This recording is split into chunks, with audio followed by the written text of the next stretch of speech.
ॐ अज्ञानतिमिरन्धस्य ज्ञानाञ्जनशलाकया चक्षुः उन्मिलितं येन तस्मै श्रीगुरवे नमः। श्रीचैतन्यमनोभीष्टं स्थापितं येन भूतले स्वयं रूप कदा मह्यं ददाति स्वपदान्तिकं। नमः ॐ विष्णुपादाय कृष्णपृष्ठाय भूतले श्रीमते भक्तिवेदान्त स्वामिनिति नामिने। नमस्ते सारस्वते देवे गौरवाणी प्रचारिणे निर्विशेष शून्यवादी पश्चात्तदिशतारिणे वञ्चाकल्पतरुभ्यश्च कृपा सिन्धुभ्यैव च पतितानां पावनेभ्यो वैष्णवेभ्यो नमो नमः। हे कृष्ण करुणा सिन्धु दीनबन्धु जगत्पते गोपेश गोपिका कान्त राधा कान्त नमस्तुते।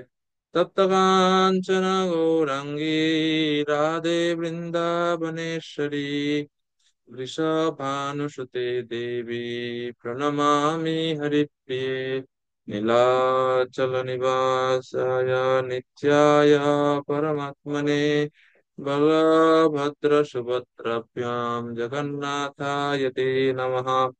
जय श्री कृष्ण चैतन्य प्रभु नित्यानंद श्री अद्वैत गदाधर शिवासदि गौर भक्त वृंद। हरे कृष्ण कृष्ण कृष्ण हरे हरे हरे राम राम राम हरे हरे। हरे कृष्णा कृष्णा कृष्ण हरे हरे हरे राम राम राम हरे हरे। ओम नमो भगवते वासुदेवाय। ओम ओम नमो नमो वासुदेवाय। भगवते वासुदेवाय। ओम नमो भगवते वासुदेवाय। ओम नमो भगवते वासुदेवाय।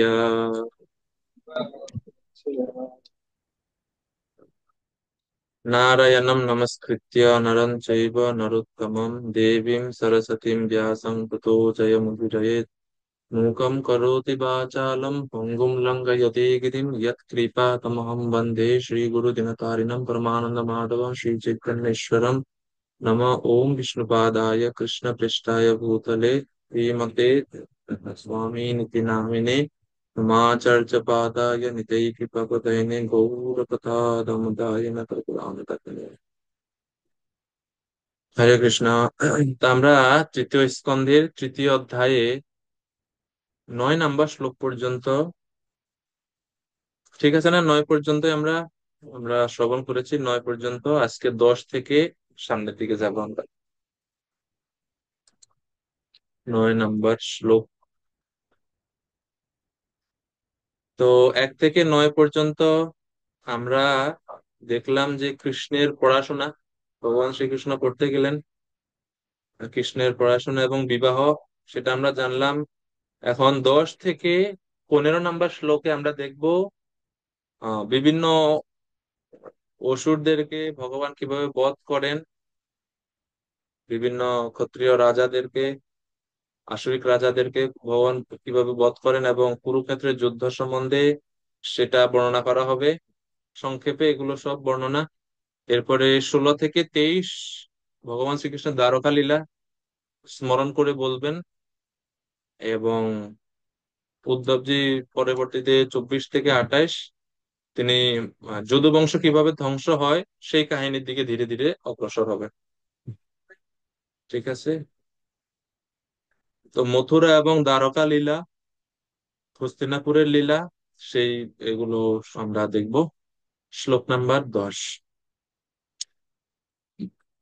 10 নাম্বার শ্লোকে ভগবানের ভক্ত বাৎসল্যতা আমরা দেখতে পাই।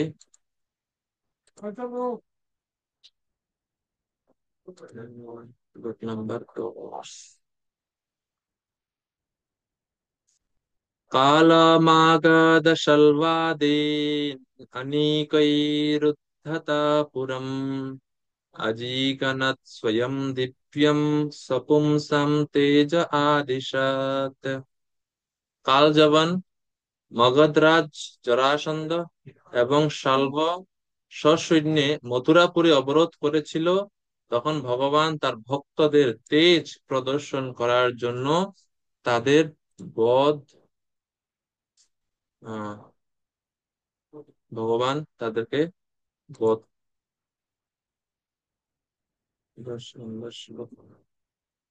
ভগবান তাদেরকে বধ করেননি ভক্তদের আহ ভক্তদের তেজ প্রদর্শন করার জন্য।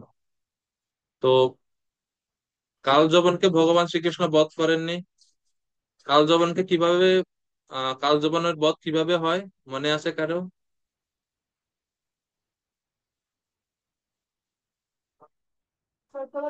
শ্রীকৃষ্ণ প্রথমে যখন কালযবন ভগবান পিছন পিছন ধাবিত হচ্ছিল, পরবর্তীতে ভগবান কালযবনকে বধ করার জন্য গুহায় প্রবেশ করেন। সেখানে মুচুকুন্দ ছিল, রাজা মুচুকুন্দ। সে মুচুকুন্দের ক্রোধাগ্নিতে ভস্ম হয়ে কালযবনের মৃত্যু হয়। মগধরাজ জরাসন্ধ সেম। জরাসন্ধ কতবার দ্বারকাপুরে আক্রমণ করেছিল?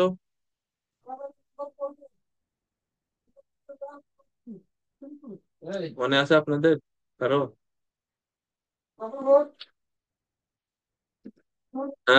মঙ্গলময়ী মালতী মাতাজি প্রভু কিছু বলতেছেন মনে হয়, কতবার? আনমিউট করেন মাইকটা। হ্যাঁ, হয়নি এখনো। মাইক আনমিউট করে বলুন।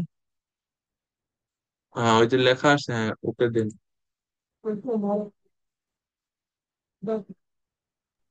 হ্যাঁ হ্যাঁ, এখন শোনা যায়, প্রভু বলুন কতবার? 17 বার। 17 বার। 17 বার আক্রমণ করলেন দ্বারকাপুরে। কিন্তু এই মগধরাজ জরাসন্ধকে কি কৃষ্ণ বধ করছে? না, না, কৃষ্ণ বধ করেনি। তাহলে কেন? কৃষ্ণ কৃষ্ণ কি অসমর্থ ছিল? না, অসমর্থ ছিল না বাবা। অশোক ছিল না। সমর্থ ছিল না, তাইলে কেন বধ করেননি? ওই যে বলা ভক্তকে হয়েছে, বড় ভক্তকে বড় করার জন্য। ভক্তদের তেজ প্রদর্শন করার জন্য, ভক্তদের মহিমা বৃদ্ধি করার জন্য ভগবান তাদেরকে বধ করেনি। কার মহিমা তখন ভগবান এই জরাসন্ধকে বধ করেছেন কাকে দিয়ে আমরা জানি? ভীমসেনের মাধ্যমে। হ্যাঁ, যদিও ভগবানই মূল কারণ, মানে প্ল্যানটা ভগবানই দিছেন।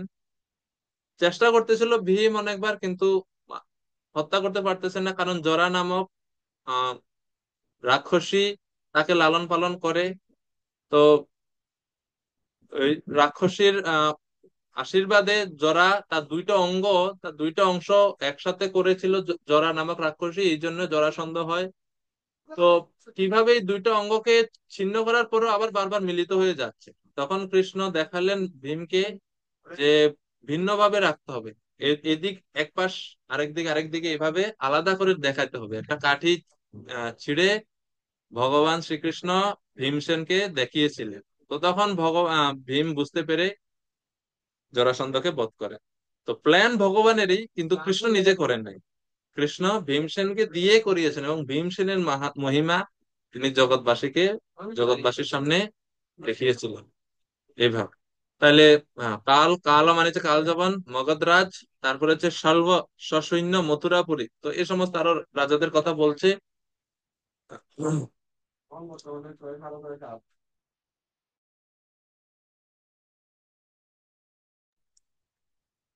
ভগবানের ভক্ত বাৎসল্যের কথা প্রভুপাদ তাৎপর্য ব্যাখ্যা করছেন।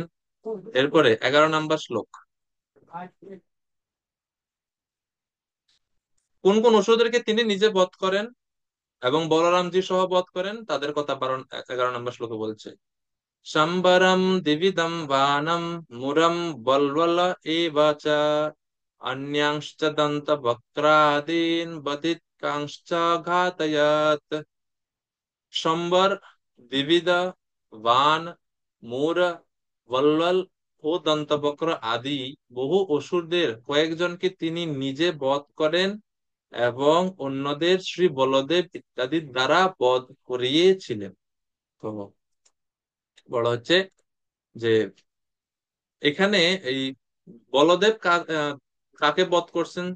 সম্বর, দ্বিবিধ, বান, মূর, বল্লল এবং দন্ত্রবক্র, এদের মধ্যে কৃষ্ণ কয়েকজনকে বধ করেন আর বলদেব কয়েকজনকে বধ করেন?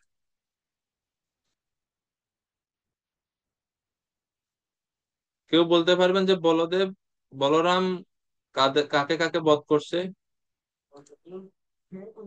এই এই অসুরদের মধ্যে? বলদেব ইত্যাদি দ্বারা বধ করিয়েছিলেন, এটা আপনাদের হোমওয়ার্ক থাকবে যে এই অসুরদের মধ্যে কৃষ্ণ কাদেরকে বধ করছে আর বলদেব কাদেরকে বধ করছে। ভাগবতম দশম স্কন্ধ খুঁজে বের করে গ্রুপে লিখবে, ঠিক আছে? শ্লোক নাম্বার 12 এবং 13। এখন কুরুক্ষেত্রের যুদ্ধের কথা উদ্ধবজি স্মরণ করছেন এবং বলছেন যে কুরুক্ষেত্রের যুদ্ধে আগত রাজাদের বিনাশ করে ভগবান শ্রীকৃষ্ণ কিভাবে ভূভার লাঘব করেছিলেন সেই সম্বন্ধে বলছেন। অথাতে ভ্রাতৃপুত্রানাম বক্ষ্যয় প্রতিতান নৃপান চাচাল ভূকুরুক্ষেত্রম येषाम् आपतताम বলৈঃ। হে বিদুর, উদ্ধবজি স্মরণ করে বলছেন যে বিদুরকে উদ্দেশ্য করে, হে বিদুর, তারপর কুরুক্ষেত্রের যুদ্ধে আপনার ভ্রাতুষ্পুত্রদের পক্ষপাতী হয়ে আগত সেই সমস্ত রাজাদেরও ভগবান বিনাশ করেছিলেন। সেই সমস্ত রাজারা এত শক্তিশালী ছিল যে যুদ্ধক্ষেত্রে তাদের পদক্ষেপে পৃথিবী কম্পিত হয়েছিল। 12 নম্বর শ্লোকে বলা হচ্ছে। তো কুরুক্ষেত্রে যে সমস্ত নৃপতি বা রাজারা সৈন্যরা এসেছিল তাদের ভারে পৃথিবী কম্পিত হয়েছিল। সেই সম্বন্ধে যে তারা পৃথিবী কম্পিত কেন হয়েছিল, যে তারা সংখ্যায় বেশি ছিল এই জন্য পৃথিবী কম্পিত হয়েছিল, না অন্য কোনো কারণ? তো আচার্যরা ব্যাখ্যা করছেন যে তাদের সংখ্যার কারণে পৃথিবী কম্পিত হয়নি, কিন্তু তাদের অন্যায়ের কারণে, পাপের কারণে পৃথিবী কম্পিত হয়েছিল। মানে কি, পৃথিবী দেবী তাদের এই ভার সহ্য করতে পারছিলেন না। তো একটু পরে বিশ্বনাথ আমরা আরো বর্ণনা পাবো এই ভার সম্বন্ধে। পৃথিবীর মাতার উপরে, পৃথিবী মায়ের উপরে যে ভার, কোন কোন কোন জিনিসকে তিনি ভার বলে মানে মনে করেন, সবাইকে তিনি কি ভার বলে গ্রহণ করেন সে সম্বন্ধে আমরা দেখবো একটু পরে। শ্লোক নাম্বার 13, কুরুক্ষেত্রের যুদ্ধের আরো বর্ণনা বলছেন। সকর্ণ দুঃশাসনসৌ বলানম কুমন্ত্রপাকেন হতা প্রিয়াयुषम् সুয়োধনম সানুচরাম শয়ানাম ভগ্নোরমূর্ধ্যাম নননন্দ পশ্যন। ভগবানের হৃদয়টা এখানে আমরা দেখতে পাচ্ছি যে এত পাপী অত্যাচারী ছিলেন দুর্যোধন, কিন্তু তারপরেও সেই দুর্যোধন যখন উরু ভগ্ন অবস্থায় কুরুক্ষেত্রের ভূমিতে, যুদ্ধক্ষেত্রের ভূমিতে লুটিয়ে পড়েছিল, সেটা দেখে কৃষ্ণ হৃদয়ে আনন্দ অনুভব করেননি। কর্ণ, দুঃশাসন ও সৌবলের কুমন্ত্রণায় দুর্যোধন হতশ্রী ও হতায়ু হয়েছিল। হতশ্রী, তায়ু, সৌন্দর্য নষ্ট হয়ে গেল, আয়ু ক্ষয় হয়ে গেল, হতায়ু। তার অনুচর বর্গ সহ সে যখন ভগ্ন উরু হয়ে ভূমিতে, ভীম প্রতিজ্ঞা করছে, যেহেতু দুর্যোধন উরু দেখিয়ে রাজসভায় দ্রৌপদীকে অপমান করেছিল, ভীম প্রতিজ্ঞা করছে উরু ভগ্ন করার। তো সেই উরু ভগ্ন হলো, এখন ভগ্ন করলেন ভীমসেন। সেই উরু ভগ্ন অবস্থায় যখন দুর্যোধন যুদ্ধক্ষেত্রে কাতরাচ্ছিল যন্ত্রণায়, তো সেটা দেখে ভগবান খুশি হননি, আনন্দ হননি। ভগ্নোরুম উর্ভ্যাম না নননন্দ পশ্যন, না নননন্দ পশ্যন মানে ভগবান দেখে আনন্দিত হননি। তো বিভিন্ন আচার্যরা বিভিন্ন ভাবে এটাকে বর্ণনা করছেন। মাধ্বাচার্য মহাভারত তাৎপর্য নির্ণয়ে বলছেন যে দুর্যোধন প্রকৃতপক্ষে হচ্ছে কলির প্রতিনিধি। ইন্দ্রজিৎ নামক অসুর দুঃশাসন রূপে জন্মগ্রহণ করে এবং দুর্মদ বা পরবর্তীতে যার নাম হয় সহস্র কবচ, সে কর্ণরূপে আহ জন্ম নেয়। তো এইভাবে কুরুক্ষেত্রে কৌরব পক্ষে যে সমস্ত উম, ভাই বা যারা ছিল, আসলে তারা মানে সুর ছিল না, ভক্ত ছিল না, অসুর প্রকৃতির ছিল এবং অন্যায় ছিল, পাপই ছিল বেশি। কিন্তু দুর্যোধনের যখন অরুভগ্ন অবস্থায় সে পড়েছিল, কৃষ্ণ এটা দেখে খুশি হননি। কেন খুশি হননি? এখন আচার্যরা সবাই মিটিং করে বসছে, যা আমাদের এখন বের করতে হবে যে না, কেন কৃষ্ণ খুশি হয়নি, কেন কৃষ্ণ। আচ্ছা, আচ্ছা, মনে করেন কারো একটা শাস্তি হলো, যেমন একটা উদাহরণ দিই, যেটা মানে বুঝবেন, বুঝার মতো করে। যেমন আমরা সবাই ক্লাস 10-এ পড়ি, মনে করে সবাই কোন ক্লাসে পড়ি আমরা? 10-এ, হ্যাঁ। আমরা সবাই ক্লাসে বসছি, আমাদের সাথে একজনে মনে করেন সুধা সিন্ধু প্রভু পড়া পারছে না, পড়া পারে নাই, স্যারে লাঠি দিয়ে মারছে একটা। এটা দেখে আহ আমাদের তুলসী জীবন প্রভু খুশি হয়নি। কেন খুশি হয়নি? দুইটা ব্যাখ্যা হতে পারে এখানে। এক, এটা হতে পারে যে স্যারে কম মারছে, আরো বেশি দেওয়ার দরকার ছিল, একটা মারছে তো কমই মারছে, এই পড়া সেখানে একদিনও 5টা কেন মারলো না, একটা কেন মারছে, এটাতে খুশি হয়নি। অথবা এর পুরো ভিন্ন বিপরীত অর্থ হতে পারে যে দূর, স্যার খালি এত জোরে একটা মারছে, বেচারা তো প্রতিদিনই পড়া শিখে, একদিন শিখছে না, তো ক্ষমা করলে তো হয়তো। স্যার যে কেন মারলো, ইস, খুব কত কষ্ট হয়েছে প্রভু। তো দুইটাই হতে পারে কিনা।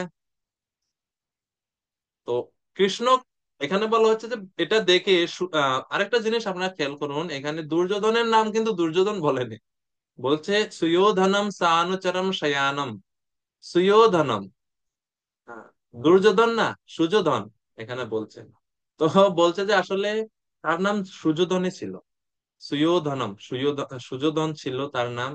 কিন্তু এই যে দুর্যোধন কেন হয়েছে না, দুর্যোধন শব্দের অর্থ কি? যে অন্যায় কারণে যুদ্ধ করে, অন্যায় পন্থা অবলম্বন করে যুদ্ধ করে, যুদ্ধে কপটতার আশ্রয় গ্রহণ করে, সে হচ্ছে দুর্যোধন। আর এই সব বৈশিষ্ট্যগুলো এই দুর্যোধনের মধ্যে ছিল, এই জন্য নাম সুযোধন থেকে দুর্যোধন হয়ে গেছে। মানে তার আচরণেই তার নামই পরিবর্তন করে দিছে, দুর্যোধন। কিন্তু কৃষ্ণ তাকে কিভাবে দেখছেন? সুয়োধন রূপে। তো এখানে বলছে, সরি, কৃষ্ণ না, উদ্ধবজি তাকে বলছেন সে হচ্ছে সুয়োধনম। কিন্তু তাকে দেখে কৃষ্ণ খুশি হননি। কেন খুশি হননি? তো এখন বিভিন্ন আচার্যরা বিভিন্ন মত দিচ্ছেন। শ্রীধর স্বামী বলছেন যে কৃষ্ণ খুশি হননি। কৃষ্ণ খুশি হননি এই কারণে যে এই শাস্তিটা ঠিক মতো হয়েছে না। এ এ এত পাপ করছে দুর্যোধন, যে মাত্র উরু ভাঙছে, এটা তো কম হয়ে গেছে, এর হাত বা হাড্ডি গুড্ডি সব ভাঙার দরকার ছিল। ভীম অল্প একটু করে ছাড়িয়ে দিছে কেন? আরো বেশি কেন কষ্ট দিল না তাকে? এই জন্য, এই জন্যে কৃষ্ণ ওয়াজ নট হ্যাপি। নানানন্দা পার্সেন, এটা শ্রীধর স্বামীর মত। তিনি বলছেন যে দ্রৌপদীকে এত কষ্ট দিল, পঞ্চপাণ্ডবদেরকে সারা জীবনে এত কষ্ট দিছে, পঞ্চপাণ্ডব দে নেভার রিটালিয়েট, তারা প্রতিশোধ নেয়নি সারা জীবন। তো একটা সুযোগ যেহেতু ভীম পায়, যে আরো একটু কয়টা বেশি মারতেছিল, তাহলে উরুভঙ্গ করে ছেড়ে দিল কেন তাকে? তো এটা শ্রীধর স্বামীর মত। শ্রীধর স্বামী বলছেন যে Krishna was not happy because he considered this punishment is not sufficient for him. এরকম। আর বিশ্বনাথ চক্রবর্তী ঠাকুর, উনি ভিন্ন মত, মানে উনি ভিন্ন আরেকটা মত দিয়েছেন। তিনি বলছেন কৃষ্ণ দুঃখিত ছিল। কেন দুঃখিত ছিল? আউট অফ কম্পাশন, মানে করুণা। ভগবান তো করুণা না, দয়ার সাগর। যাই হোক, ছেলে যতই নটখট হোক, শয়তানি করুক, বদমাশি করুক, ছেলে তো।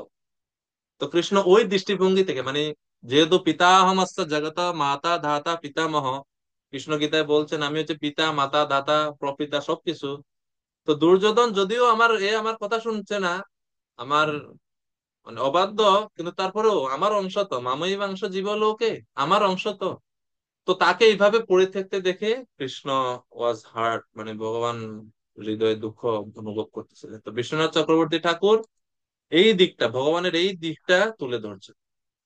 এবং কৃষ্ণ কেন দুঃখ পাচ্ছেন যে এই দুর্যোধন কেন সে তার জীবনটাকে বৃথা নষ্ট করে দিল?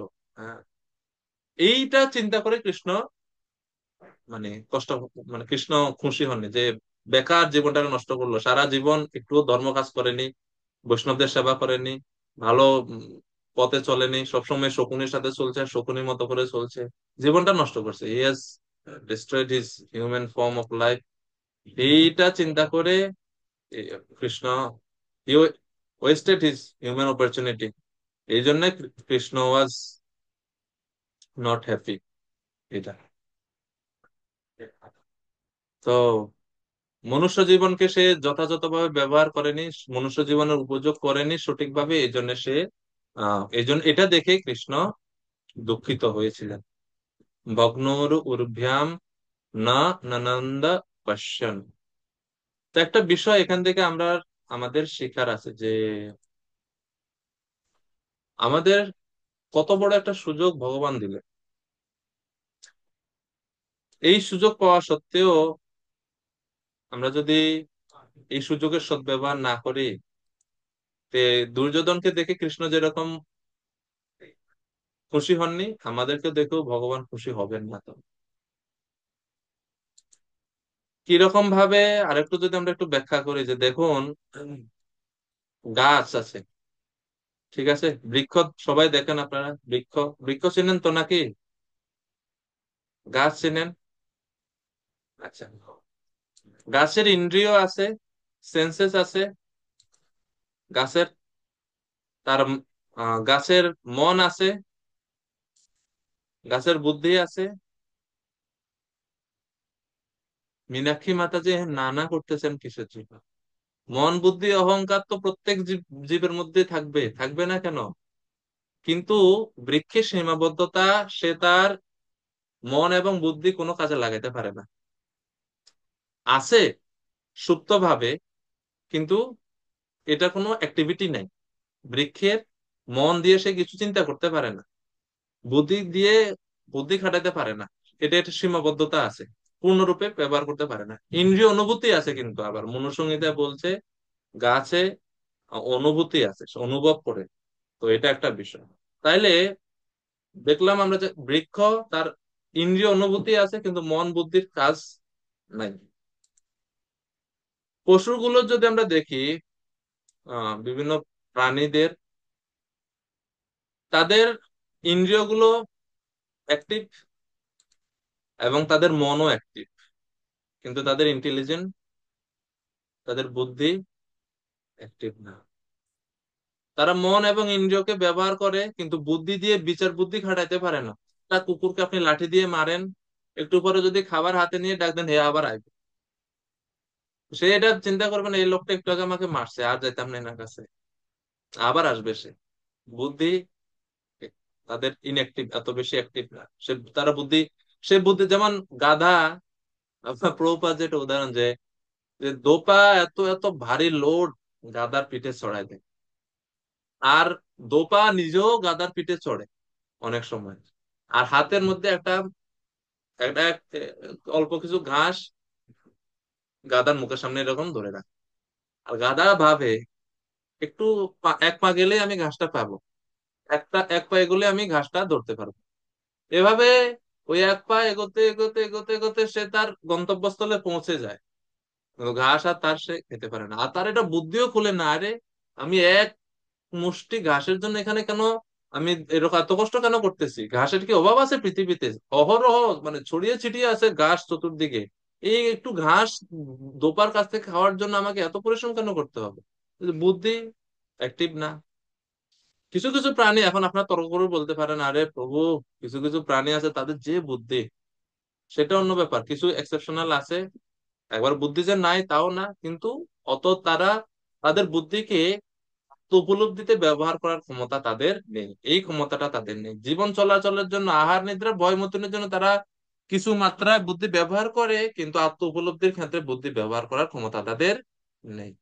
এটা গেল, ঠিক আছে, একমত আপনারা?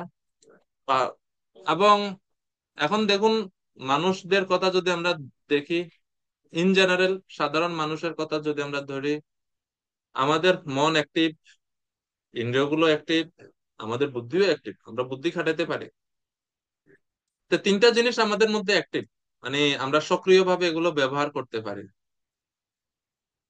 আর যারা এই মানুষদের মধ্যে যারা আবার আধ্যাত্মিক চেতনা সম্পন্ন, তাদের কিন্তু এই তিনটার থেকেও আরেকটা জিনিস, আরেকটা এক্সট্রা জিনিস অ্যাক্টিভ হয়। তাদের ইন্দ্রিয় সমূহ, সেন্সেস আর একটি sense, mind, intelligence and consciousness, এই চারটা জিনিস অ্যাক্টিভ হয় যারা আধ্যাত্মিক মার্গে আসে তাদের। তা আর যারা ভগবানের ভক্তিতে যুক্ত হয়, তো তাদের এই এই আগের চারটার সাথে তাদের আরেকটা যুক্ত হয়, পঞ্চম আরেকটা অ্যাক্টিভ, আরেকটা উপাদান তাদের অ্যাক্টিভ হয়, সেটা হচ্ছে সুপার কনসাসনেস। অর্থাৎ ভগবানের সাক্ষাৎ উপলব্ধি যখন লাভ করে ভক্ত, তখন তার চেতনাটা বৈশ্বিক চেতনায় পরিণত হয়। এবং এই স্তর লাভ করা লাভ করে জীব অনন্ত কোটি জীবন পরে, মানুষ্যানাম সহস্রেষু কশ্চিৎ যততি সিদ্ধায়ে, অনেক অনেক জীবন পরে এই আমরা ভক্তি স্তরে বা ভগবানকে উপলব্ধি স্তরে আমরা পৌঁছাই। এখন চিন্তা করেন, এত জন্ম পরে, এত এত কষ্ট করে আপনি এত কিছু লাভ করলেন, এত কিছু লাভ করার পরেও যদি ভক্ত আবার ইন্দ্রিয় তৃপ্তির প্রতি ফিরে যায়, তাহলে এটা কি দুঃখের না? এত সুযোগ আছে, কিন্তু এই সমস্ত সুযোগ থাকা সত্ত্বেও ভক্তিতে আসার পরেও, ভক্তির সুযোগ থাকার পরেও আমি যদি আবার ইন্দ্রিয় তৃপ্তির রাস্তায় ফিরে যাই, আবার যদি সেন্স এনজয়মেন্ট আমি যদি যুক্ত হয়ে যাই, তাহলে এটা কি কষ্টের কথা না? তো এইটা চিন্তা করে কৃষ্ণ দেখতেছেন যে দুর্যোধন, হায় রে, ইন্দ্রিয় গুলো কত ভালো ছিল, জ্ঞান বুদ্ধিরও কমতি নাই, সবকিছু ভালো, কিন্তু সব লাগাছে খারাপ কাছে, দুঃখ। এই জন্য কৃষ্ণ দুঃখিত বোধ করতেছিলেন। তো এইখানে আমরা দেখি ভগবানের একটা বৈশিষ্ট্য। ভগবান হচ্ছে চৈতন্য চরিতামিতে কৃষ্ণদাস কবিরাজ গোস্বামী বলছেন, চৈতন্য মহাপ্রভুর গুণ মহিমা কীর্তন করে, যে চৈতন্য মহাপ্রভু ছিলেন বজ্র থেকেও কঠোর, আবার কুসুমের থেকেও কোমল। বজ্রাতপি কঠোরানি কুসুমাত কোমলা, কুসুমাত কপি কোমলা। ভগবান কখনো কখনো আদর্শ স্থাপন করার জন্য বজ্র থেকেও কঠোর হয়ে যান, আবার কখনো কখনো ভগবান হম গোলাপ ফুলের পাপড়ির থেকেও কোমল হন। তো এই হচ্ছে ভগবানের। তো এখন এখানে ভগবানের, আমরা যে ভগবানের যে দয়া বা কোমল যে দিক, সেই দিকটা আমরা এখানে দেখতে পাচ্ছি। হুম। বর্ণনা করলেন এরপরে। আহ 14 নম্বর শ্লোক, ভূভার হরণ করলেন ভগবান। 14 নম্বর শ্লোক, কিয়ান ভুবোয়ম শপিতুর্ভার যত্র ন ভীষ্মার্জুন ভীমমূলৈঃ অষ্টাদশক্ষোহিনীকো মদংশৈঃ রাস্তে বলম দুর্বিষহাম যদূনাম। সুধা সিন্ধু প্রভু অনুবাদ করেন 14 নম্বর শ্লোকের। হ্যাঁ, হরে কৃষ্ণ প্রভু। শোনা যাচ্ছে প্রভু? হ্যাঁ, শুনতে পাচ্ছি প্রভু, বলুন। আচ্ছা, অনুবাদ। কুরুক্ষেত্রের যুদ্ধের পর ভগবান বলেছিলেন, দ্রোণ, ভীষ্ম, অর্জুন এবং ভীমের সহায়তায় অষ্টাদশ অক্ষৌহিনী যুক্ত পৃথিবীর বিশাল ভার হরণ হয়েছে। কিন্তু তা সত্ত্বেও আমার থেকে উৎপন্ন যদুবংশের মহাভার এখনো বর্তমান, যা পৃথিবীর পক্ষে অত্যন্ত দুর্বিষহ হতে পারে। এটা এখন অনুবাদ করেছে যে, হ্যাঁ, এটা কি বলতেছেন ভগবান? এই যদুবংশ পৃথিবীর ভার, এটা দুর্বিষহ পৃথিবীর পক্ষে। এটা মনে হয় অনুবাদে ভুল করছেন প্রভু। যদুবংশ ভগবানের বংশধর, এরা আবার পৃথিবীর কাছে ভার কিভাবে হতে পারে? তো বিশ্বনাথ চক্রবর্তী ঠাকুর বলছেন যে ভার তাদের সংখ্যার কারণে না, এমন না যে যদুরা সংখ্যায় প্রচুর, অনেক সংখ্যায় বেশি, এই জন্য পৃথিবীর ভার। বিশ্বনাথ চক্রবর্তী ঠাকুর যুক্তি দিয়ে দেখাচ্ছেন যে যদি উম সংখ্যার দিক দিয়ে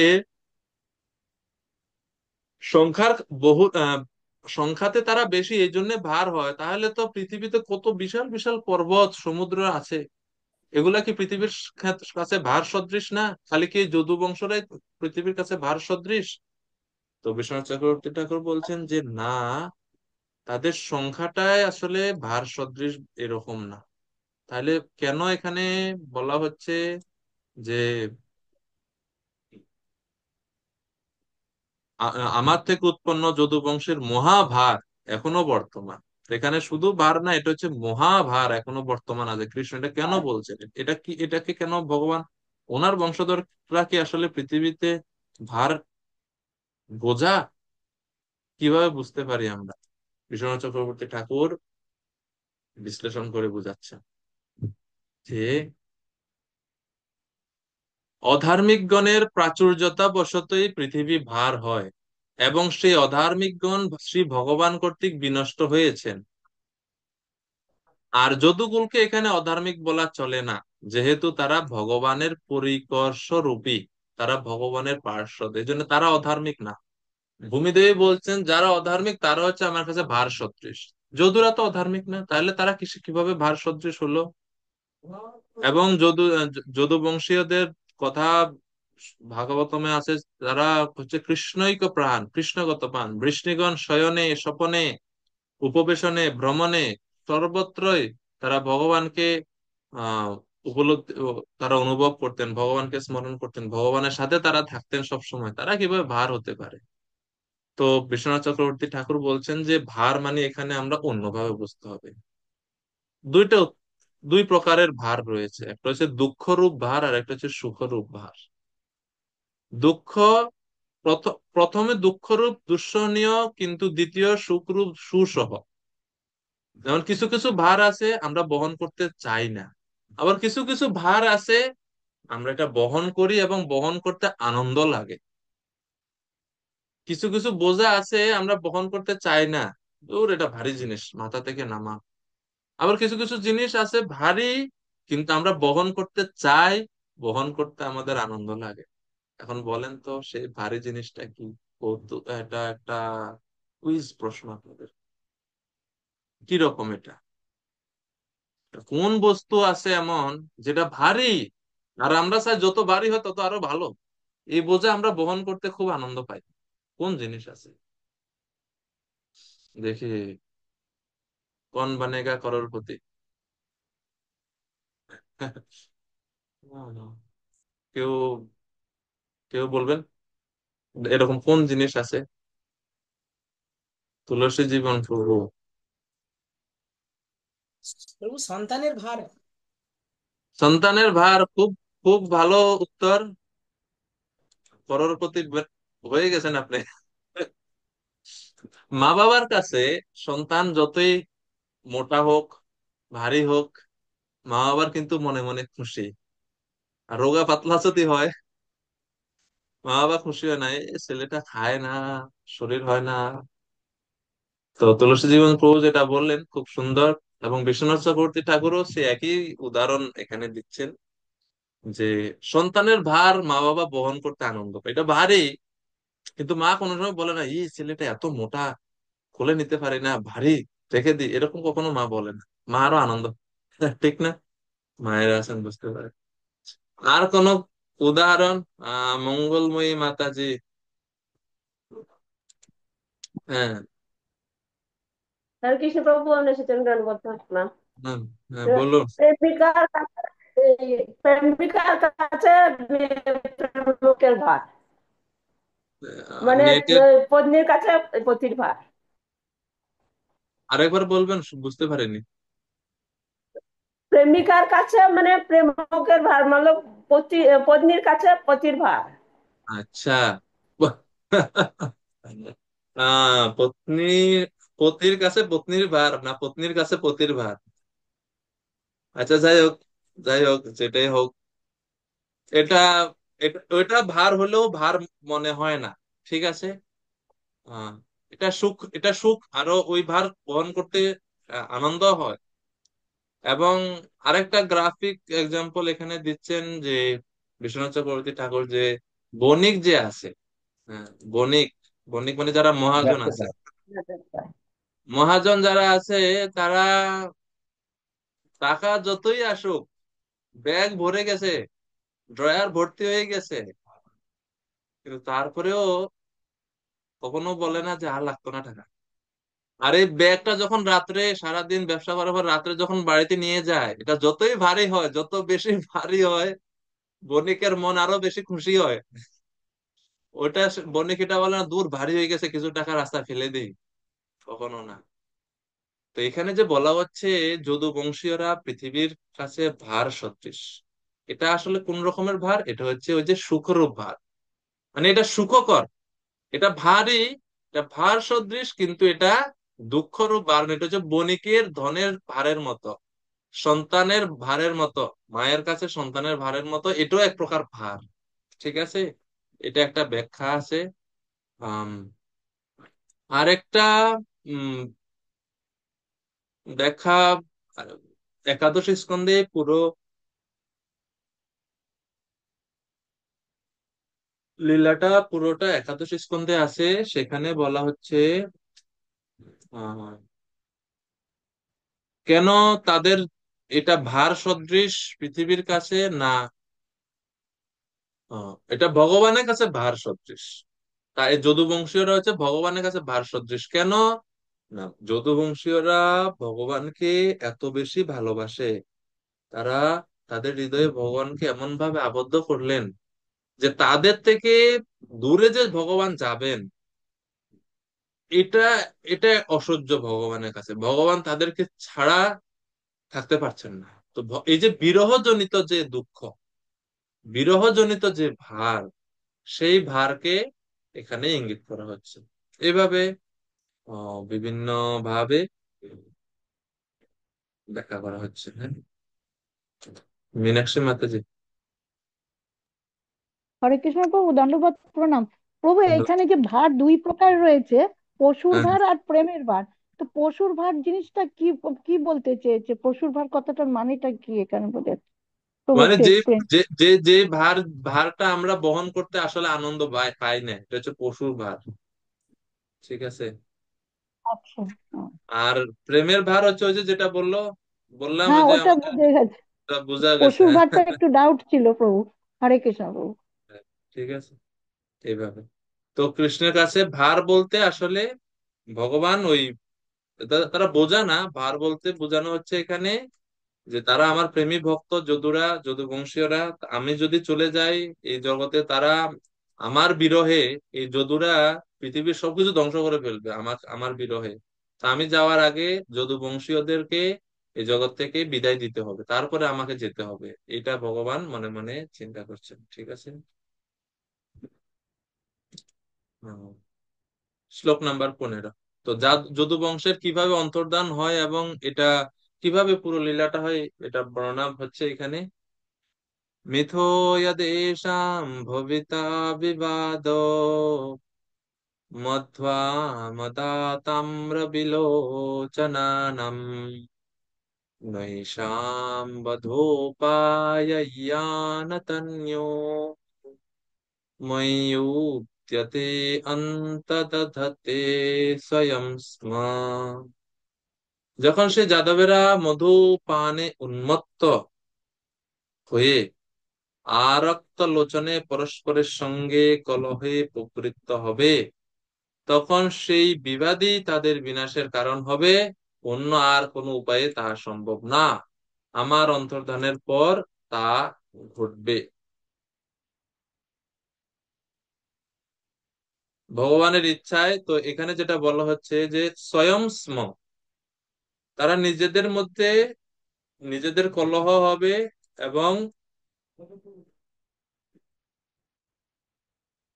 আচার্যরা ব্যাখ্যা করছেন যে আমার ইচ্ছাতে, বিশ্বনাথ চক্রবর্তী ঠাকুর এই 15 নম্বর শ্লোকে ব্যাখ্যাতে তিনি বলছেন, এখানে স্পষ্ট করে বলা হচ্ছে মই উদ্যতে, আমি উদ্যত হলে, আমি উদ্যত হলে অর্থাৎ আমার ওখানে বোঝানো হচ্ছে যে আমি যদি ইচ্ছা করি, আমার ইচ্ছার, আমি যখন ইচ্ছা করবো যে হে যদু, যদু বংশীয়গণ, এখন আপনারা এই লীলা সংবরণ করুন এবং আপনাদের ধামে ফিরে যান। আমার এই ইচ্ছার প্রভাবে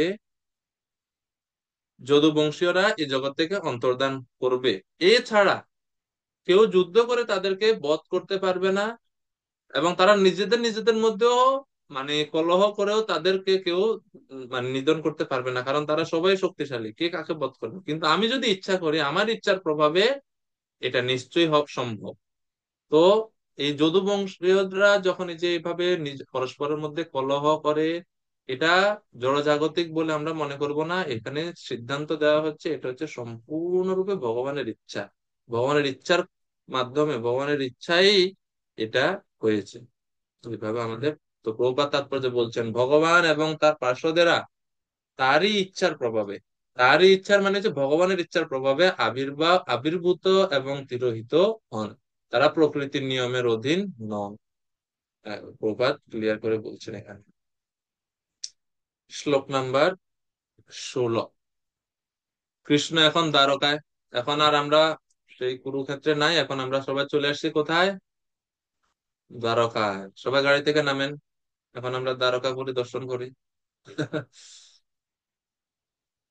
एवं संचिन्त्य भगवान् स्वराज्ये स्थाप्य धर्मजम् नन्दयामास सुहृदा साधूनां वर्त्म दर्शयान्। ভগবান শ্রীকৃষ্ণ এইভাবে মনে মনে চিন্তা করে ধর্মপুত্র যুধিষ্ঠিরকে তার রাজ্যে স্থাপন করে এবং সাধুদের বর্ত্ম প্রদর্শন করে সুহৃদদের আনন্দ বিধান করেছিলেন।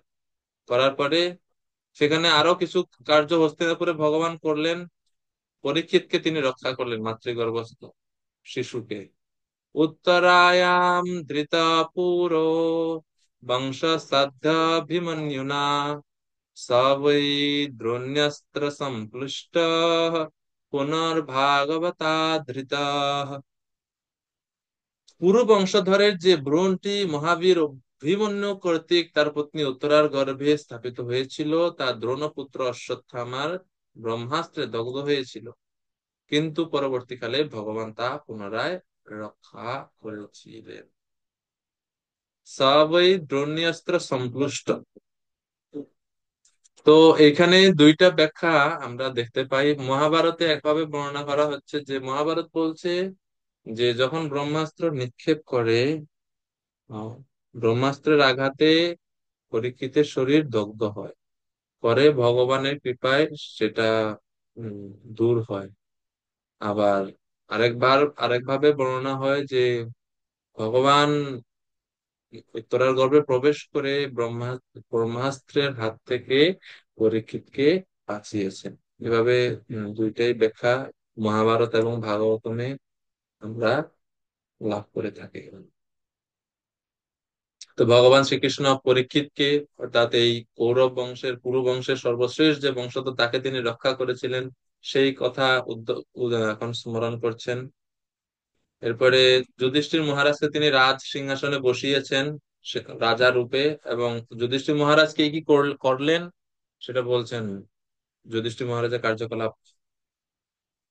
পরমেশ্বর ভগবান শ্রীকৃষ্ণ ধর্মপুত্র যুধিষ্ঠিরকে দিয়ে 3টি অশ্বমেধ যজ্ঞ সম্পাদন করিয়েছিলেন, এবং মহারাজ যুধিষ্ঠিরও সর্বদা পরমেশ্বর ভগবান শ্রীকৃষ্ণের অনুবর্তী হয়ে তার কনিষ্ঠ ভ্রাতাদের সহায়তায় পৃথিবী পালন করে আনন্দে কাল যাপন করেছিলেন। যুধিষ্ঠিরও কৃষ্ণ অনুগত হয়ে হস্তিনাপুরে বিরাজ করতে লাগলেন। যুধিষ্ঠির চাইছে কৃষ্ণের সাথে থাকার জন্য সবসময়, কিন্তু দায়িত্ব দেওয়া দিচ্ছেন ভগবান, রাজা হিসেবে বসাইছেন, তো তুমি এখন তোমার দায়িত্ব পালন করো। ভালো। প্রভুপাদ তাৎপর্যে আদর্শ রাজা সম্বন্ধে বলছেন, আদর্শ রাজা পরমেশ্বর ভগবানের ইচ্ছার প্রতিনিধিত্বকারী। হ্যাঁ, প্রভুপাদ ব্যাখ্যা করছেন।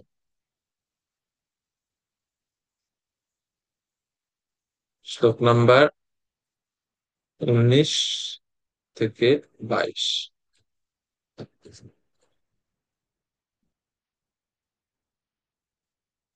অশ্বমেধ যজ্ঞ করলেন, এরপরে ভগবান জগৎবাসীকে শিক্ষা দিলেন। ভগবান আপি বিশ্বাত্মা লোকবেদ লোকবেদবথানুগাঃ কামাन् সেবেদ্ভাবর্ত্যামাসক্ত তাহা সাংখ্যমাস্তি তা বিশ্ব অন্তর্যামী ভগবানও দ্বারকাপুরীতে অবস্থান করে বৈদিক সিদ্ধান্ত অনুসারে জীবনযাপন করে আনন্দ আস্বাদন করেছিলেন। তিনি সাংখ্য দর্শনের নির্দেশ অনুসারে জ্ঞান এবং বৈরাগ্যে অবস্থিতি ছিলেন। তো কিভাবে ভগবান ব্যবহারিক ভাবে শিখাচ্ছেন, তিনি বৈদিক সিদ্ধান্ত অনুসারে জীবনযাপন করছিলেন এবং সাংখ্য দর্শনের যে জ্ঞান এবং বৈরাগ্য সেগুলো তিনি পালন করছিলেন এইভাবে। শ্লোক নাম্বার 20। স্নিগ্ধ স্মিতাবলোকেন বাচা পীযূষকল্পয়া চরিত্রেণ নবদ্যেন শ্রীনিকেতন চাত্মনা। ভগবান শ্রীকৃষ্ণ তার স্নিগ্ধ সহাস্য অবলোকন, অমৃত তুল্য মধুর বাক্য, নির্দোষ ছিলেন, নির্দোষ চরিত্র সহ লক্ষ্মী দেবীর নিবাস স্থল স্বরূপ তার অপ্রাকৃত শ্রী বিগ্রহ সেখানে বিরাজমান ছিলেন ভগবান শ্রীকৃষ্ণের। তো সেই রূপ, সেই ভগবান শ্রীকৃষ্ণের কথা স্মরণ করছেন। ভগবানের এখানে একটা জিনিস তাৎপর্য প্রভাত বলছেন যে পূর্বের শ্লোকে বর্ণনা করা হয়েছে যে সাংখ্য দর্শনের তথ্য স্থিত হওয়ার ফলে ভগবান শ্রীকৃষ্ণ জড় বিষয়ের প্রতি সম্পূর্ণ অনাসক্ত। আর এই শ্লোকে আবার বর্ণনা করা যে তিনি হচ্ছেন সৌভাগ্যের অধিষ্ঠাত্রী দেবী লক্ষ্মী দেবীর নিবাস স্থল। এই দুইটাকে কিভাবে সমন্বয় করা যায়? একদিকে তিনি সম্পূর্ণ অনাসক্ত, আবার এদিকে অধিষ্ঠাত্রী দেবী লক্ষ্মী দেবী সহ অবস্থান করছেন।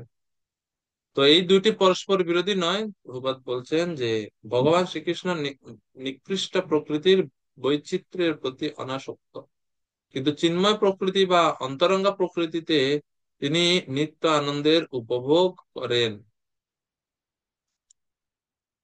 এভাবে ব্যাখ্যা করা হচ্ছে। শ্লোক নাম্বার 21। তিনি আরো স্মরণ করছেন ভগবানের লীলা। ভগবান শ্রীকৃষ্ণ এই পৃথিবীতে এবং অন্যান্য লোকে, উচ্চতর গ্রহ লোকে, দিব্য লোকে, বিশেষ করে যাদবদের সঙ্গে তার লীলাসমূহ উপভোগ করেছিলেন। রাত্রে অবসর সময়ে তিনি তার পত্নীদের সঙ্গে সৌহার্দ্য দাম্পত্য প্রেম উপভোগ করেছিলেন। তো ভগবানের যে গৃহস্থ লীলার যে কার্যক্রম সেগুলো বর্ণনা করছেন। এখন গৃহে অনেক দীর্ঘদিন লীলা করার পর এখন ভগবানের মনে বৈরাগ্যের উদয় হলো। ভগবান এখন বৈরাগ্য গ্রহণ করবে, ইচ্ছা হলো, ভগবানের অবসর গ্রহণ করার ইচ্ছা হলো।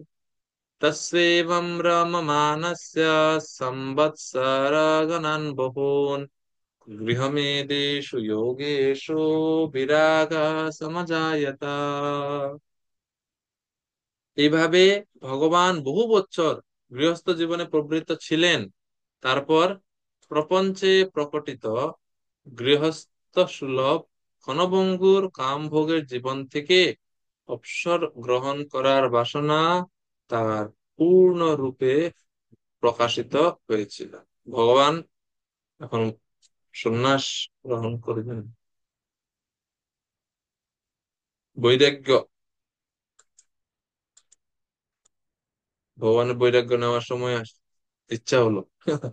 তিনি জগৎবাসীকে শিক্ষা দেওয়ার জন্য, জড় জগতের মানুষ যাতে জীবনের শেষ সময়ে সংসার জীবন থেকে বৈরাগ্য অর্জন করার জন্য যাতে বানপ্রস্থ সন্ন্যাস আশ্রম গ্রহণ করে, সেই শিক্ষা প্রদর্শন করার জন্য ভগবান এখন এরকম নিজে করে দেখাচ্ছেন।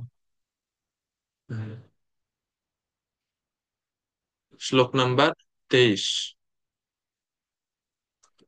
দৈব অধীনেষু কামেষু দৈবাদিন স্বয়ং পুমান কো বিশ্রম্বেত যোগেন যোগেশ্বর মনোব্রতা। প্রত্যেক জীব দৈব কর্তৃক নিয়ন্ত্রিত এবং তার ফলে তার ইন্দ্রিয় সুখ ভোগও সেই দৈবের অধীন। ভগবান বলছেন যে এখানে বলা হচ্ছে আমাদের যে দৈবাদিনেষু কামেষু, আমরা চাইলেই ইন্দ্রিয় উপভোগ করতে পারি না ইচ্ছা মতো, কেননা দৈব অধীনেষু কামেষু, কাম সেটাও ভগবানের ব্যবস্থাপনায়, ভগবানের অধ্যক্ষতায় সেটা পরিচালিত হয়। প্রত্যেক জীব দৈব কর্তৃক নিয়ন্ত্রিত, তার ফলে ইন্দ্রিয় সুখ ভোগও সে দৈবের অধীন। তাই ভক্তি যোগে ভগবানের সেবা করার মাধ্যমে যারা ভগবানের ভক্ত হতে পেরেছেন, তারা ছাড়া অন্য কারো পক্ষে ভগবান শ্রীকৃষ্ণের অপ্রাকৃত ইন্দ্রিয় কার্যকলাপ শ্রদ্ধা বা প্রীতি স্থাপন করা সম্ভব নয়। দৈবাদিনেষু কামেষু দেবাদীনাং স্বয়ং পুমান কো বিশ্রম্ভেত যোগেন যোগেশ্বরম। দৈব অধীন আমরা জীব, দৈবাদেশ ভগবানকে আমাদের জানতে হবে, তাহলে আমরা এই বন্ধন থেকে মুক্ত হতে পারবো। এখন 24 থেকে 28 বর্ণনা চলছে ধীরে ধীরে কিভাবে যদু বংশ ধ্বংস হয়। যদু বংশের এই বিনাশ এটা সামনের অধ্যায়ে আমরা পাবো। এখন ওই ব্যাকগ্রাউন্ডটা, পিছনের কাহিনীটা এখানে তুলে ধরা হচ্ছে। 24 নম্বর শ্লোক। এক সময় কাহিনী বলছেন যে এক সময় যদু এবং ভোজবংশীয় জ্ঞান কুমারেরা, হ্যাঁ, রাজকুমাররা খেলা করতে করতে মুনিদের ক্রোধ উৎপাদন করেছিলেন এবং তার ফলে ভগবানের ইচ্ছা অনুসারে সেই মুনিগণ তাদের অভিশাপ দিয়েছিল। ভগবানের ইচ্ছা অনুসারে, এই কথাটা হচ্ছে সবচেয়ে বেশি গুরুত্বপূর্ণ। ভগবত মতঃ কোবিদা, ভগবানের ইচ্ছা, ভগবানের ইচ্ছা করে এই পুরো ঘটনাটা ঘটাইছে। এই জন্য এই ভগবানের প্রত্যেকটা লীলার অনেকগুলো কারণ আছে। এক হচ্ছে আমাদেরকে শিক্ষা প্রদর্শন দেওয়া, আমাদেরকে শিখানো। ভগবান শিখাচ্ছেন এই লীলার মাধ্যমে যে ব্রাহ্মণদেরকে অবমাননা করলে, বৈষ্ণবদেরকে অবমাননা করলে কি ফল হবে। ভগবান এখানে এতটুক মানে এই মাত্রায় গেলেন যে ব্রাহ্মণ অবমাননার ফলে আমি ভগবান আমার বংশ পর্যন্ত ধ্বংস হয়ে যেতে পারে। ব্রাহ্মণ বৈষ্ণবদের চরণে অপরাধের ফল এটা এত বেশি ভয়ঙ্কর। তো এই জন্য বলা হচ্ছে যে মুনিদের ক্রোধ উৎপন্ন, মুনিরা কেন ক্রোধ করলেন, এটা ভগবানের ইচ্ছাতেই হচ্ছে। আর রাজকুমাররা সবসময় মুনিদেরকে সম্মান করেন, ব্রাহ্মণদেরকে সম্মান করেন, আজকে কেন সম্মান করলেন না, এটাও ভগবানের ইচ্ছাতে হয়েছে। কেন? কারণ ভগবান চান যদুরা যাতে তাড়াতাড়ি এই জগৎ থেকে চলে যায়, কারণ তারা হচ্ছে সুখবহ ভার, তারা ভার সদৃশ, অর্থাৎ তাদের প্রেমের কাছে আবদ্ধ হয়ে গেছেন কৃষ্ণ, এই জন্য ছেড়ে যেতে পারছেন না।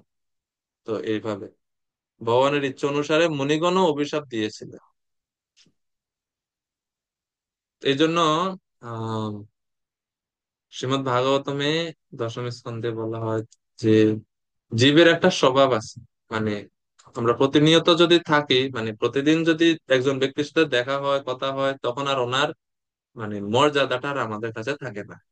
দশম স্কন্ধে 84 অধ্যায় বলছে সন্নিকর্ষোऽত্র মর্তানাম দূরোৎসারণ কারণম গঙ্গম হিত্বা যতন্নাথস্তত্র ইয়াতি শুদ্ধয়ে।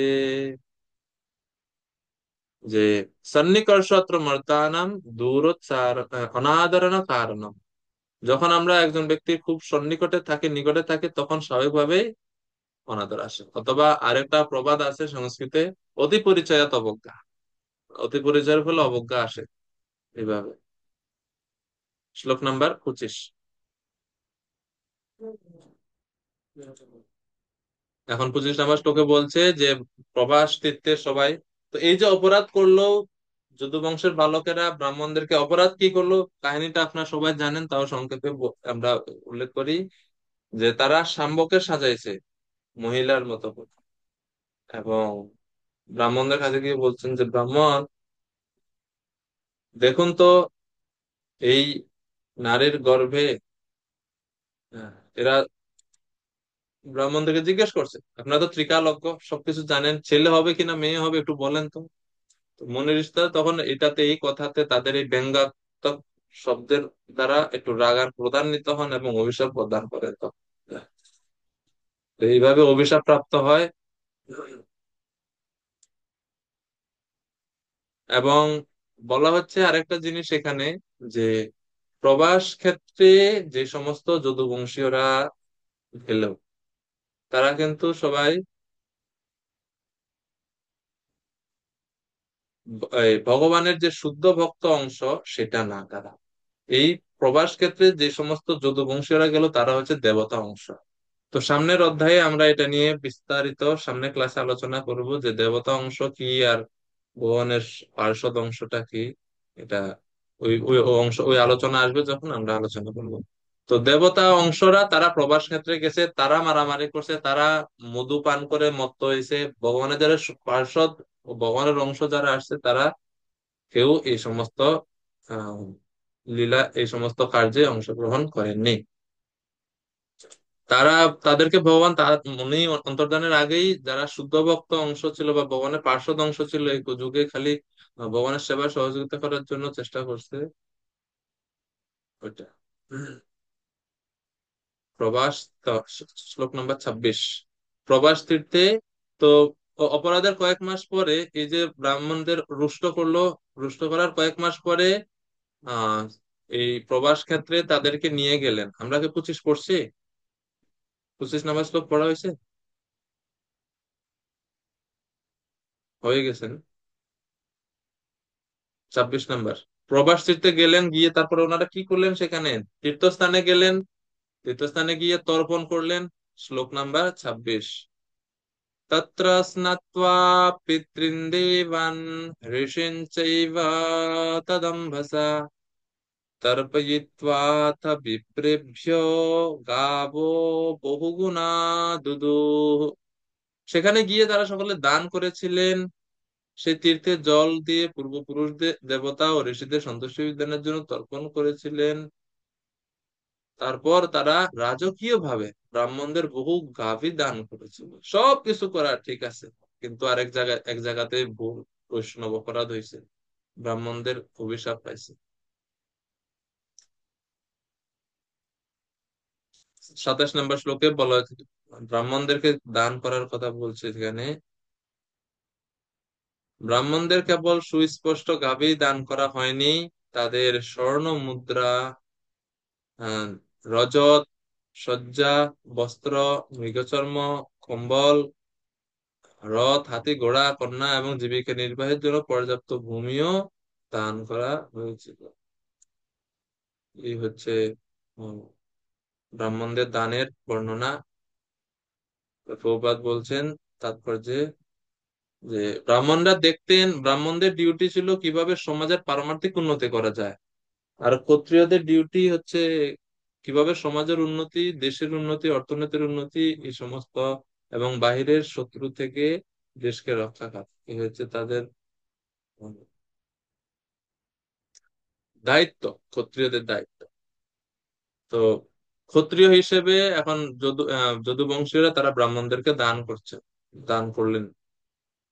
তো এইভাবে ভগবান আদর্শ গৃহস্থ জীবন কিভাবে কাটানো যায় সেই সম্বন্ধে সর্বশেষ শ্লোক নাম্বার 28 এই অধ্যায়ের জন্য শেষ শ্লোক এটা। হ্যাঁ, অন্নম চোরু রসম তেভ্যো দত্তা ভগবদর্পণম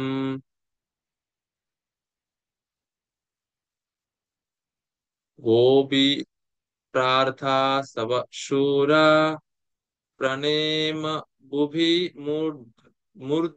মূর্ধভি। তারপর তারা সেই সমস্ত ব্রাহ্মণদের ভগবানকে নিবেদিত অত্যন্ত সুস্বাদু খাদ্যদ্রব্য নিবেদন করে মস্তক দ্বারা ভূমি স্পর্শ করে তাদের প্রণাম করেছিলেন। সেই সমস্ত যাদবেরা গাভী এবং ব্রাহ্মণদের রক্ষা করার মাধ্যমে পরিপূর্ণ আদর্শ সমাজ, আদর্শ জীবন যাপন করেছিলেন।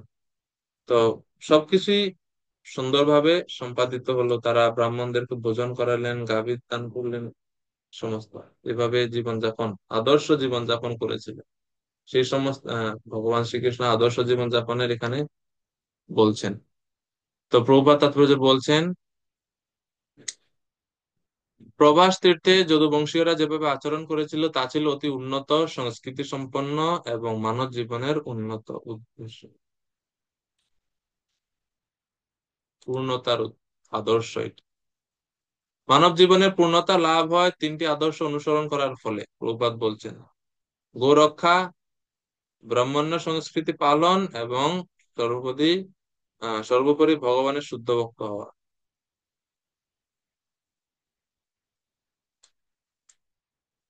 এভাবে মানব জীবনের পূর্ণতা সম্বন্ধে বলছেন। গো রক্ষা, ব্রাহ্মণ, সংস্কৃতির পালন এবং ভগবানের শুদ্ধ ভক্ত হওয়া, এই তিনটা জিনিস থাকলে মানব জীবন, মানব সভ্যতা পরিপূর্ণতা লাভ করবে। আর কিছু লাগবে না।